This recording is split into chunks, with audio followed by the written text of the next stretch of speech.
Now, let's not spoil it just quite yet. Let's just say, we'll see if you can see Luxon's distraction here. It's subtle, not. See if you can see what Luxon does not to answer the question. He's supposed to be a populist prime minister. Guess what? This is popular.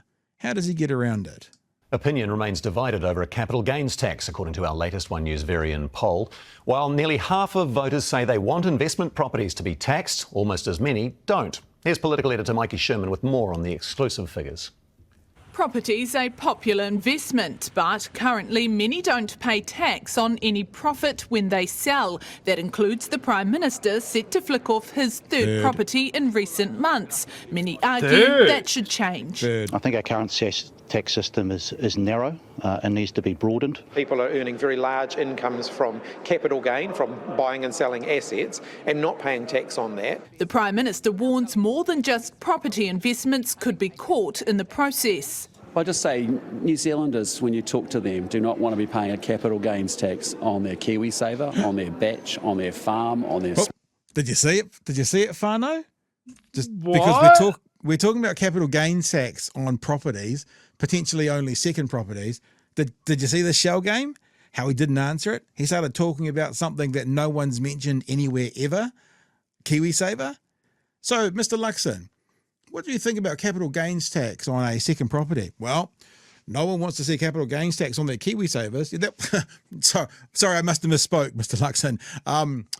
What do you think about capital gains tax on houses? Kiwisaver, don't want to see capital gains tax on that, do you? No, sorry, third time. Sorry, I'm sorry. I must have something stuck in my teeth. Capital gains tax on a second property. What do you think of that? No one wants to see that on their Kiwisaver. That's his distraction. I'll play it for you one more time. Could be caught in the process. I just say New Zealanders, when you talk to them, do not want to be paying a capital gains tax on their Kiwisaver, on their batch, on their farm, on their small business.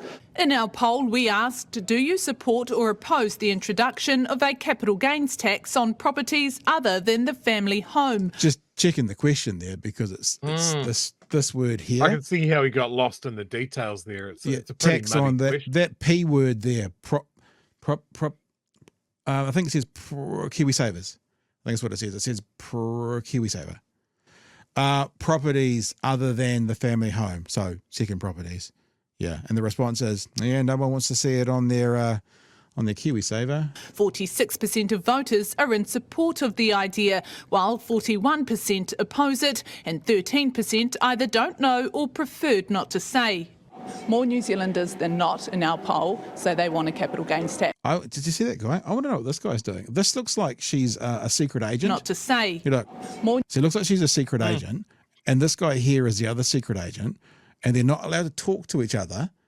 But you watch when he listens really closely. He's getting the messages. It's like the quick brown fox jumped over the lazy dog and the fish swims east in the summertime. You listen to him. You watch this guy here get the secret code. More New Zealanders than not in our poll say they want a capital gains tax. But if you ask the question of most New Zealanders, do you want a capital gains tax on your Kiwisaver? That wasn't the question that you asked. Correct. You are correct, Mr. Luxon. That wasn't the question asked. So we're not asking you about the question that wasn't asked. We're asking you about the question that was asked. The question that was asked was about on second properties. It wasn't about Kiwisaver. You're correct. You got it. Well done. Congratulations, Mr. Luxon. You are correct. It wasn't about the Kiwisaver. So what do you think about the question we did ask? Question of most New Zealanders, do you want a capital gains tax on your Kiwisaver? That wasn't the question that you asked. They want a capital gains tax on investment properties like the ones that you're selling. Yeah. Again, capital gains tax is not the way forward for New Zealand. You do not tax your way out of recession. The ANZ is advocating. And you don't cut your way to profits, Mr. Luxon, very, very clearly. For a capital gains tax, while the ASB agrees more tax is needed. Pretty top organisations such as the OECD, International Monetary Fund, they've come about supporting the need for a capital gains tax in New Zealand, and one suspects it's going to be one of those key election issues heading into 2026. This poll shows there is some appetite amongst the public for a fairer tax system, but with the numbers so close, it'll boil down to which political party mounts the strongest argument, either for or against it. That'll be the Greens. Sorry. Which political... That's happened already. This is yesterday's news.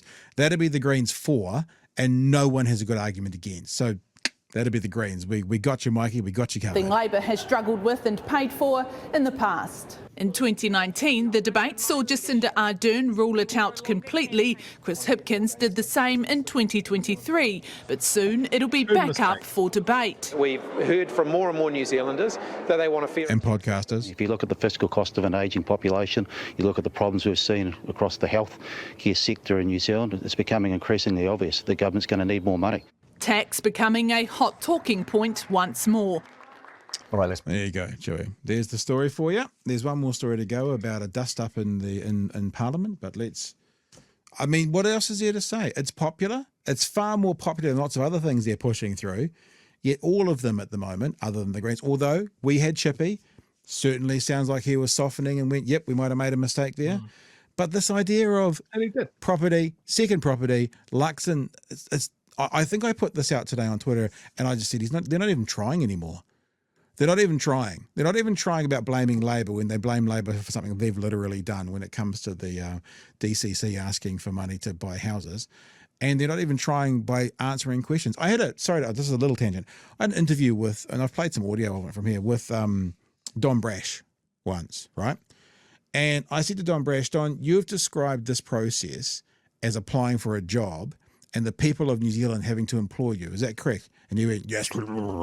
And then I played him some audio of old mate from Rover who started working in the evenings, Duncan Garner, asking him a question 7 times in a row about what he would have done in a particular situation, and he refused to answer it. And I said to him, and I'd say this to any politician, how the hell does anyone think they can apply for a job, go into the interview, and then not answer the questions? Like, what planet are you on? If we're employing you, then answer the fucking questions that we ask you. Chewy. Well, this is the thing with Luxon. He hasn't earned his position. He was on a magic carpet ride all the way from Air New Zealand to the Prime Ministership. He didn't have to convince anybody. This is the thing. He hasn't earned people's votes. So why would he know what that takes? His absolute bait and switch of like going from capital gains tax, which is tax on selling an asset, to somehow involving your Kiwisaver. Am I selling my Kiwisaver to someone? Is that what's happening? Where does the analogy work? He's obviously gone, house investment. Mm-hmm. That's the single leap that he's taken. He's also forgotten that if a capital gains tax comes in, he's the lawmaker. He's the one that sets what it would be. But he knows this is something that he can't touch because he'll be fucking criticized on it again. Like, it is a broadly popular thing. People can see the writing on the wall. And the one thing that we need to do is take some heat out of our housing market. Yeah. This is a problem that we have been fighting. We created it in the early 90s. We've poured petrol on it ever since. And we're sitting here going, why is everything fucking out of whack? Why are we spending $1.3 million on an uninsulated villa from the 1912s? It makes no sense. But because it's the safest place to park your money. No other investment has the fucking life jacket that housing investment does. You got your interest deductibility, you sell it, you don't have to pay any tax, all of that money goes in your fucking hand. Why would you put your money anywhere else? Why would you invest it in a startup? That's riskier, and I have to pay tax on it. I'm not going to do that. Why would I put it into a local industry? For the same reasons. Why would I risk my money on something that doesn't have the protections that buying and selling old houses to each other does? Like, I don't want to build a house. That's harder than buying an old house, having your tenants pay for it, and then selling it for a big fat profit later. And when our politicians are up to their fucking eyeballs in property, almost without an exception, how can we expect any change? Luxon is liquidating his investment portfolio because he wants to be cash rich for the next stage of what his government is doing. He wants to have a nice, liquid fucking wallet that he can pour into private healthcare. That is my prediction. On that whole thing, Joey, if a MP has a stock portfolio and they make decisions in government that may increase the value of their stocks, that's called a conflict of interest. If an MP owns rental properties and they make a decision that increases the profits they can take out of that property portfolio, apparently that's fine. These houses that Luxon is selling would have been taxed under the Labour Party Bright Line test. Under what National passed, changing the Bright Line to make it a shorter number of years, he then gets that tax-free. How is that not a bloody conflict of interest? I pay tax on everything. I pay taxes on my wages. I pay taxes on everything I buy. These guys at the top that had that sort of liquidity don't have the same issues. Like, it is mental. My personal view is I'm a big fan of just less loopholes when it comes to tax, right? So my own personal view is capital gains tax should be on all property. Now, I know that that's not popular with most people because they will go straight to the family home, but that's what I believe. Like, the less ways that these people can hide their money, the better. Yep. And I know this made you real squirrely when I brought it up a couple of times. Like, I don't believe MPs should have investments. If you're on the public dollar, if that's how you make your money now, and you're representing us and you're taking our tax dollars for your salary to make decisions, I don't want you compromised in any way. I don't want you to have shares in a transport company while you're deciding what to do with our roading budget and whether we're going to fund trains. I don't want you to be the Minister of Health underfunding our public hospitals while you have shares in a private hospital. I don't want you to be up to your eyeballs in property and deciding to not do something that would help this country and help the government have the funds to do the progress and make this a nice place to live, because you're worried that the tax department's going to come for you when you sell your portfolio. So sell everything. Put it in a savings account. I don't want a blind trust or anything. You are compromised. Look, I don't hate the idea, and it's good that you knew what I was going to say about a blind trust, but there's also dozens of other ways around it.